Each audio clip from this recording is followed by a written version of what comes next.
भारतीय हॉकी दलर जर्सी रे पारंपरिक नील रंगर परिवर्तन को नहीं विजु जनता दलर सभापति तथा पूर्वतन मुख्यमंत्री नवीन पट्टनायक कड़ा प्रतिक्रिया रखिंट सोशल मीडिया प्लाटफर्म एक्स रे लिखिंट जे भारतीय हॉकी दलर नील जर्सी केवल एक रंग नुहे बरं देशर क्रीड़ा ऐतिह्य गर्व एवं भावनार प्रतीक।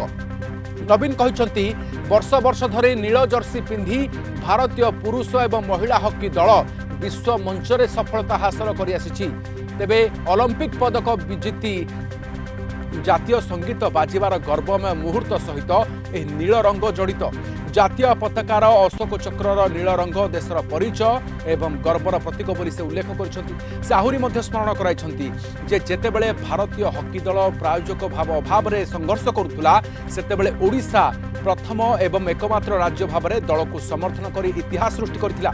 यहाँ पर 41 वर्षर व्यवधान रे भारतीय पुरुष हॉकी दल ओलंपिक पदक जीतिथिला। राज्य रे सरकार बदली जातीय हॉकी दलर जर्सीर रंग बदलाइबा अत्यंत दुर्भाग्यजनक और क्षुद्र राजनीतिर परिचय बोली नवीन कहते मतरे जेपरी आर्जेंटीनार नील धला स्ट्राइप एवं ब्राजिल हलदिया जर्सी सही देशर परिचय सेहीपरि भारतीय हॉकी दलर नील जर्सी मध्य देशर क्रीड़ा परंपरार अभिन्न अंश। नवीन पट्टनायक अभियोग करछंती जे ओडिशार बीजेपी सरकार को चापरे पदक्षेप निया जायछि। गत 2 वर्ष धरी राज्य में कोठा बस एवं सेतुर रंग मध्य परिवर्तन प्रति सरकार अत्यधिक आग्रह देखा जाइथिबा बेले वर्तमान जातीय हॉकी दलर जर्सीर रंग मध्य बदला जाइछि बोली से कहछंती। यह देशर क्रीड़ा ऐतिह्य को राजनीतिकरण करिवार उद्यम एवं देशर लक्ष लक्ष क्रीड़ा प्रेमी भावना को आघात देइछि बोली कहछंती एवं निंदा करछंती नवीन पट्टनायक। अधिक सूचना पाम सहित भुवनेश्वर ब्यूरो हेड प्रीतिकांत नायक अच्छा। प्रीतिकांत, नवीन पट्टनायक कहते जे नील जर्सी बदलाइबा क्षुद्र राजनीति। राधेश्याम देखंतु हॉकी पुरुष हॉकी महिला हॉकी जो जर्सी थिला से जर्सीर रंगटा को बदलाई देइचंती जहाकु नै कि कड़ा आपत्ति आ निंदा मध्य करिसंती विरोधी दल नेता नवीन पट्टनायक। कारण एक्स रे से जो पोस्ट करिसंती सेतिरे जो नीलरू जो गेरुआ हॉकी जर्सी जो हेची से प्रसंग रे राज्य सरकार को सीधा सड़क निशाना करिसंती ता सहित हॉकी को राजनीति रु दूरे रखंतु एक कथा को उल्लेख करिसंती।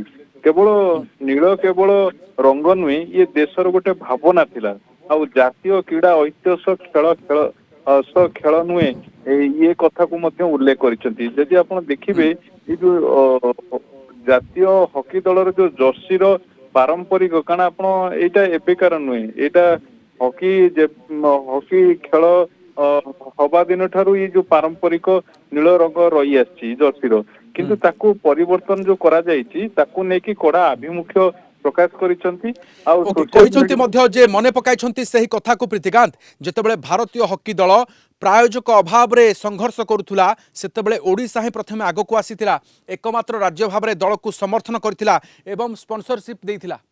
वर्तमान ताहाकु हेय ज्ञान करा गला कि निश्चित भाव में जेतेबेले हॉकी इंडियन हॉकी जेतेबेले संघर्ष देकी गति करुथुला सेही समय आगो को आसीथिले सेतेबेलर बीजेडी सरकार और तत्कालीन मुख्यमंत्री नवीन पट्टनायक। कारण को स्पॉन्सरशिप सेमान को प्रायोजक के मिलु नथुले जोथि पई हॉकी को प्रोत्साहन दबा पई के आगु को आसु नथुले आ ओडिशा सरकार सेतेबेले आगु को आसीथिले किंतु एबे जेतेबेले कारण सेही प्रोत्साहन परे आपण देखिचंती माने 42 वर्ष परे ओलंपिक रे पदक जितिबारे सफल हेतिला हॉकी दल। तेणु एबे जेतेबेले 41 वर्षर व्यवधान परे माने भारतीय पुरुष हॉकी दल ओलंपिक जीतिथिला। तेणु एबे जेतेबेले जर्सीर रंग बदलाइबा एटा अत्यंत दुर्भाग्यजनक आ एटा गोटे हीन राजनीतिर परिचय बोली विरोधी दल नेता नवीन पट्टनायक कहते। प्रीतिकांत जे हॉकी को अंततः राजनीतिर दूर रखा जाऊ राज्यर बिल्डिंग अनेक किछि परिवर्तन होछि रंग किंतु हॉकी को तो दूर रखा जाऊ। देखो राधेश्याम आपण नवीन पट्टनायक क्षेत्र उल्लेख करिसंती जो पोस्ट करिसंती सोशल मीडिया रे जे भारतीय जनता पार्टी सरकार ओडिशा रे आसीबा परे सबु क्षेत्र रंग परिवर्तन करा जाउची ये ओडिशा सरकार को चापरे एभली करा जाइची बोली से अभियोग करिसंती। कारण बीजेपी सरकार चापरे पदक्षेप निया जाइची आ गत 2 वर्ष भितर जदि ओडिशा रे जेमति आपण कहउतले माने बस टू आरंभ करिकी कोठार रंग ସେତୁର ରଙ୍ଗ ଏ ସବୁ ପରିବର୍ତ୍ତନ କରାଯାଉଛି। ତେଣୁ ଏବେ ଜାତୀୟ ହକି ଦଳର ଯୋଉ ଜର୍ସିର ରଙ୍ଗ ବଦଳା ଯାଇଛି ତାକୁ ନେଇକି ଆପତ୍ତି କରିଛନ୍ତି। ଆଉ ୟାକୁ ଏଇ ଯୋଉ ଦେଶର କ୍ରୀଡା ଐତିହ୍ୟକୁ ରାଜନୀତିକରଣ କରିବାର ଉଦ୍ୟମ ଆଉ ଦେଶର ଲକ୍ଷ ଲକ୍ଷ ଯୋଉ କ୍ରୀଡା ପ୍ରେମୀ ଅଛନ୍ତି ତାଙ୍କ ଭାବନାକୁ ଆଘାତ ଦେଇଛି। ଆଉ ଏହାକୁ ସେ ଦୃଢ ଭାବରେ ନିନ୍ଦା କରିଛନ୍ତି ବିରୋଧୀ ଦଳ ନେତା ନବୀନ ପଟ୍ଟନାୟକ। निहाती तो वर्तमान अनेक देशर मध्य परिचय को उल्लेख करछंती एवं कहा जायछि जे अनेक देश तांकर रंग पूर्वर मध्य रही आसी प्रतीक भाव में जर्सी को किंतु वर्तमान भारतर मध्य प्रतीक अशोक चक्र सहित तुलना कले से रंग को वर्तमान परिवर्तन कराइबा अत्यंत ये राजनीति दूर रखा जाऊ बोली मध्य कहते नवीन पट्टनायक। बहुत बहुत धन्यवाद आम सूचना भुवनेश्वर ब्यूरो हेड प्रीतिकांत नायक रही सहित अधिक सूचना।